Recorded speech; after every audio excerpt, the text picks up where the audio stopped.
guys, this is Vami Loves and today is going to be my first and official TikTok haul dito sa TikTok. Well, matagal naman ako talaga nag-unbox ng mga parcel and lagi ko naman silang binivideo. Pero this time kasi magka-create na ako ng playlist para dito. So ito yung first video na ilalagay natin sa playlist na yon. So hindi ko alam guys kung magkakasya sila sa 3 minutes natin. Pero let's see. Hindi naman ganun kadami yung mga dumating kong parcel ngayon. Pero I just wanna share you what I've recently purchased dito sa TikTok. Mag-start tayo dito. Ayan.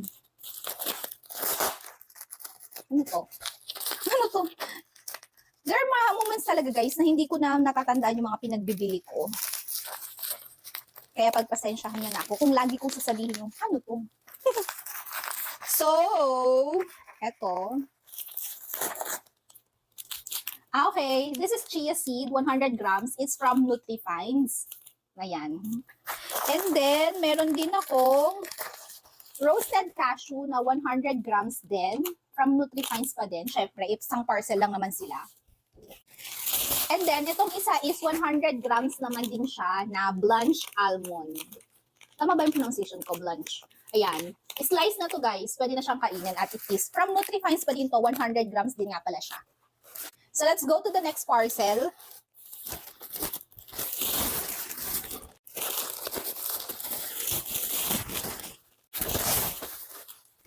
Ayan. I believe guys, ito ay for Valentine's.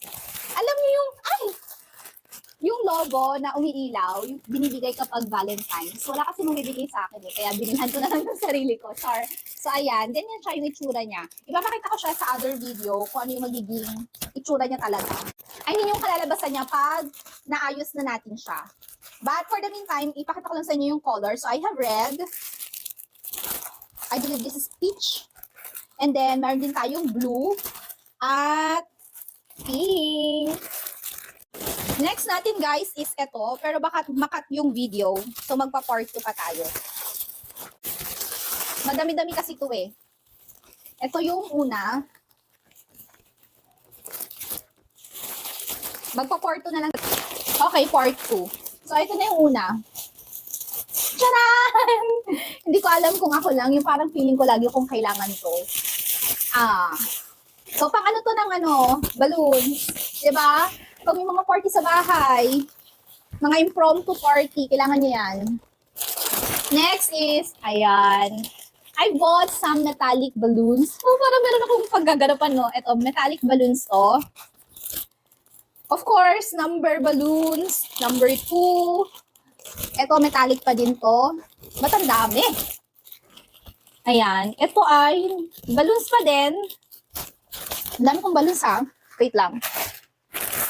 Ayan. Iba't ibang color pala siya mga person. I have gray. Ito, green. What more? Ayun. Balloon pa din. Hindi ko alam kung ano to, pero baka number balloons din. Ito man number 4. Okay, mag-alala guys. Itong parcel na to ay nabili ko lang for free. Nabili for free. Bali, free sample vouchers lang kasi pinambili ko dito eh. Worth 1,000. So, tinake advantage ko na. Kulay orange, violet.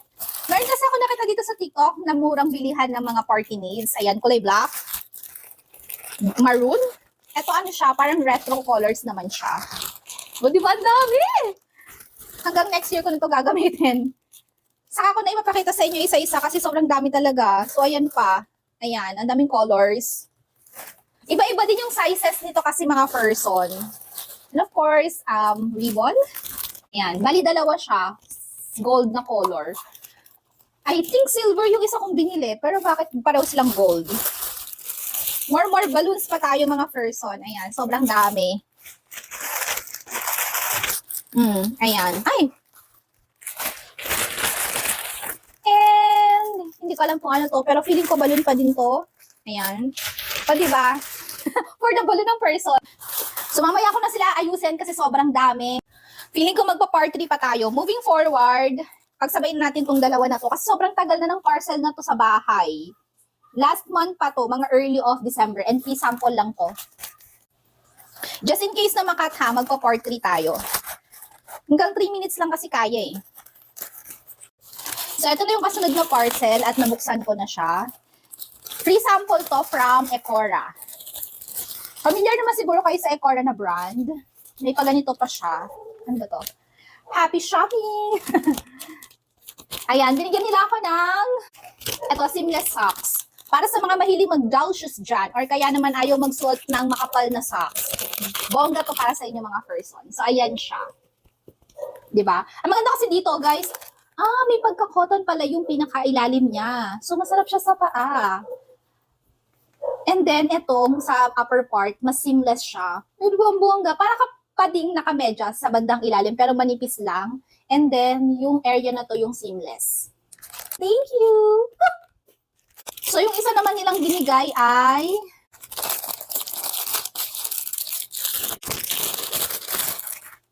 charan! Seamless panty. High-waisted siya. High-waisted. Tama naman, di ba? Ayan, high-waist panty siya na seamless. I don't think if this is my size. Hinulaan ko lang kasi guys, kasi dalawa lang yung size na ino-offer nila eh. Di ba? Kung nakabili na kayo ng Ecora. And guys, sobrang seamless niya pala talaga. I mean, pag hinawakan mo siya, ang ganda ng pagka-stretch niya, oh. Ang tibay. Bongga. Guys, hindi ko alam kung ako lang ha. Kasi nag-start na kasi ako mag-shift ng mga undergarments to seamless. And nilook forward ko talaga yung Ecora na brand. Kasi ang ganda niya talaga. Yung quality itself. And totoo naman na mas mahal talaga yung mga undergarments na seamless kaysa sa cotton. And I don't know why. I-educate nyo naman ako guys kung bakit mas mahal yung seamless na undergarments kaysa sa cotton.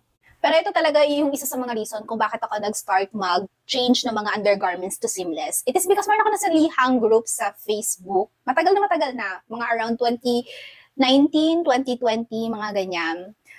And proven and tested talaga na kapag naka-seamless panty ka, wait lang, hindi ko masyadong masabi kasi na-awkward ako. But according sa mga reviews and experience ng ibang mga girls, mas nakaka-lighten talaga in the long run kapag gumagamit ka ng seamless panty kasi hindi masyadong nag-rub sa skin mo. Sa mga singit-singitan, ganyan. Guys, part 4 na to. So, ayun nga, na-encourage yung lola nyo na mag-start ng gumamit ng seamless at mas masarap talaga siyang suotin. Parang, wala lang. Try this brand, guys, Ecora. Hindi kayo magsisisi. Quality is really good. Let's go down to the last part. The biggest parcel that I have here is...